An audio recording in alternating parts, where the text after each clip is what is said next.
What's up, everyone? Welcome back to another episode of Kevin Prolix TV. Boy, do I got one for you. Whew! And this is a recap because this is the story of the guy who was with the woman where he put the recording device under her seat, because she was working at the salon and getting favors on the side, Anyway, here we go. Last update, he says. We'll see about that. I discovered my wife, 28 female of 7 years, is cheating on me, 30 male. She doesn't know that I know. All right. I got an STI test a couple weeks ago. It's negative, but my doctor gave me the HPV vaccine because it wouldn't be detected by the test. He said if I've been exposed, it could take years to show up. So now, I have to check my dick for warts for the next several years. So good news, I have a new hobby now. Oh shit. It turns out that in my state, you can't record someone one-sidedly unless you are involved in the conversation. So the conversation between Emily and Bev and Emily and John are illegal, and I broke the law. Since I have an attorney-client privilege, she's the only one I sent them to, I'm good. But I had to delete them. The emails I downloaded are still evidence though, so we have good evidence there. I suppose the recording served their purpose in that I know for sure about the affair. On the advice of my attorney, I hired the PI she suggested. I gave him the info for the GPS tracker on Emily's car. He said that after hearing my story, including details I didn't share here, he decided he was going to follow John rather than my wife. It didn't make sense for me at the time, but he said it sounded like John was more into my wife than she was with him. So John would probably be the one to initiate contact rather than Emily. I figured, oh well, he's the pro, not me. He assured me that he's seen cases like mine before, where the spouse was not serious, but just looking for some fun on the side, and because of the withholding of attention, it caused the affair partner to double down on the relationship and pursue more. He said women don't like needy men, and men don't like needy mistresses. Makes sense. Yeah, neither do I. On the sage advice of all of you, and my lawyer, I have stopped having sex with Emily. I told her there were layoffs coming at work, and I was really anxious and not in the mood. I don't know why, but she seemed really frustrated by that. It's difficult living with her and pretending. John and I get the same treatment. Well, I guess he got slightly better treatment for a while, but I'm the lucky one because I got to hear the sound "I love you" bounce off of my eardrums from that hole in the middle of her face, and John doesn't. Hashtag blessed. It used to mean so much to me to hear that. I'm so angry that she's made me hate her like this. I want to love her again so badly. My therapist says the technical term is ambivalent. Thinking about it makes me want to vomit. Valentine's Day. The PI said John left her flowers and a gift at my wife's salon. The PI said when Emily came to work and saw it, she threw everything in the shared dumpster in the strip mall without even looking at it. She was pissed. My PI retrieved the gifts. It was really expensive lingerie and a dozen red roses. The gift had a Valentine's Day card, and the flowers had a message note too. And there was definite proof in it that the note and the card. There was definite proof in that note and card of the affair. They were practically love letters. Emily left the other things at the salon and went to meet up with John. PI got it all. They met in a far corner of a hotel parking lot. The whole thing took around 45 minutes. It was an intense conversation. The PI said Emily seemed angry and shook her head no a lot. He said he thought John was trying to coax her into a room. Lots of touching. Nothing overtly sexual happened.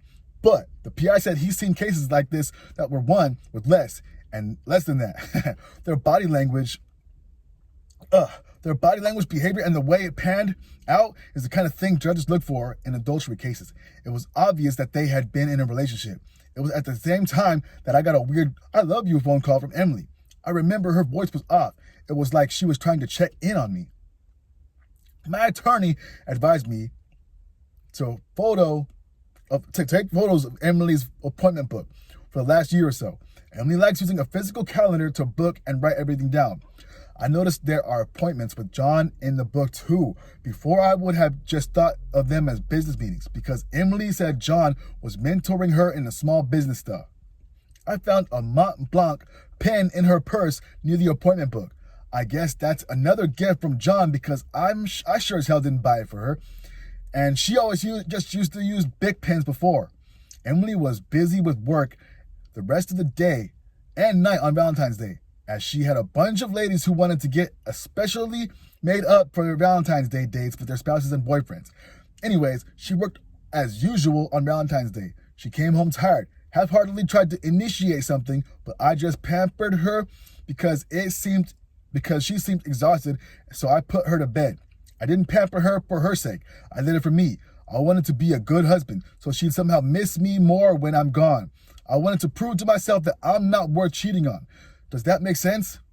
It does, but you got to keep up the act somehow. Anyway, maybe I'm love bombing her in return in my own way. Is that the pick me dance? Because I don't want her to pick me. I can't decide if I'm doing it so that it hurts her more when I'm gone, or what, because I know I'll miss moments like these when I leave her for the last time. The good news in this zombie shit show that my marriage has become, it is the parking lot meeting and the Valentine's Day gifts that were enough when added to the other evidence, and we can finally have Emily served. We're going to have it done privately with the PI. He's also a process server and can get it done quickly. It was probably a mistake accusing her of cheating on New Year's Eve. Emily knows that something's wrong. She's staring at me a lot. I can see it in my peripheral vision. It would be creepy if it weren't so pitiful. She keeps asking for some kind of reassurance that we're doing good since we're not making love anymore. I keep lying to her, but I guess I'm not that great. I'm not that great of a Shakespearean actor I thought I was. I just can't get over the betrayal. I wish I could, but I can't and never will. It doesn't matter that she didn't love the guy. She had his junk in and around her mouth and on it, and came home and kissed me with that mouth for 9 months. I just hate myself for going back to her. I'd further hate myself for treating her badly because of jealousy and resentment. No one deserves being treated like a convicted felon for the rest of their lives by their spouse. Would any reasonable person want to live like that? Would that be enough for anyone? Should I be resigned to a life of policing Emily and keeping her under lock and key until she resents and hates me later on and probably cheats on me again? Either that, or I'll be emotionally dead zombie who says, "Yes, dear," while stammering down my emotions and anxiety every time she walks out the door. Who would love someone like that?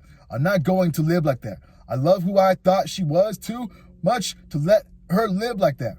That's why I'm going to ghost Emily when she gets served. The plan is to have her publicly served to start the process of having John's credit card statements subpoenaed. Lawyer says it could take months for all this to pan out.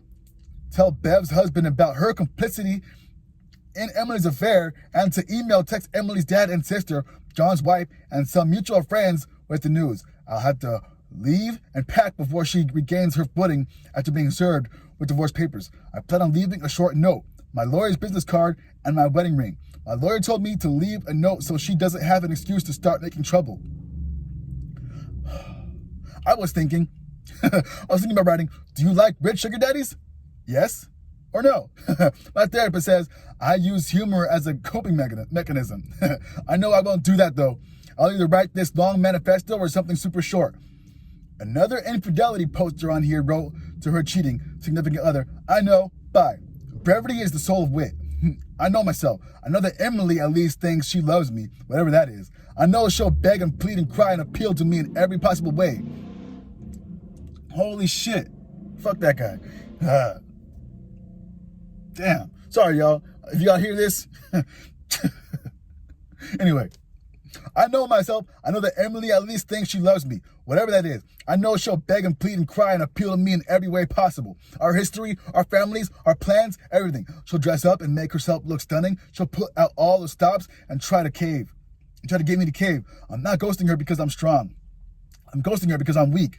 I used to think it would hurt worse if she had actually fallen in love with him. But now that that would have been much easier. If she didn't want me, at least I'd have my answer. Instead, she wants me, but she's already broken us beyond repair. That's worse. I'll update after this all goes down. Should only be a few days. Oh, man. This is the gift that keeps on giving. Bruh. Someone says, "Nice on the PI. I hope she understands what she lost." Opie says, "It's pretty expensive, but my half says CIA work is inadmissible in court." Someone says, "Well done. Can't wait for the update." Another person says, her extra attention is her guilt because she still loves you." Another person says, "This will hurt, but I think a lot of the lies she told you over the 9 months. Think about how she chose to intentionally hurt you repeatedly. Think about your marriage and then tell me if she did all that for you on just a fling. Come on, man. Another person says, I suggest a pause on deleting the recordings. You use the word illegal, but in many cases, that word is misused. Most states have rules of evidence. There are highly technical rules about what information may or may not be admitted as evidence in a trial.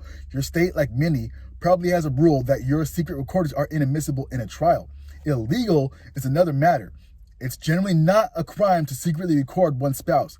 If, for example, you were having a heated conversation with her in which she's denied Bev's involvement, you could play it for your wife. And you could secretly video that interaction with your wife. That video would be useful and probably funny. OP says, the recordings of John and her and Bev don't involve me at all. I'm not in them. And they were taken inside Emily's car, where she has a reasonable expectation of privacy. So wiretapping laws were violated.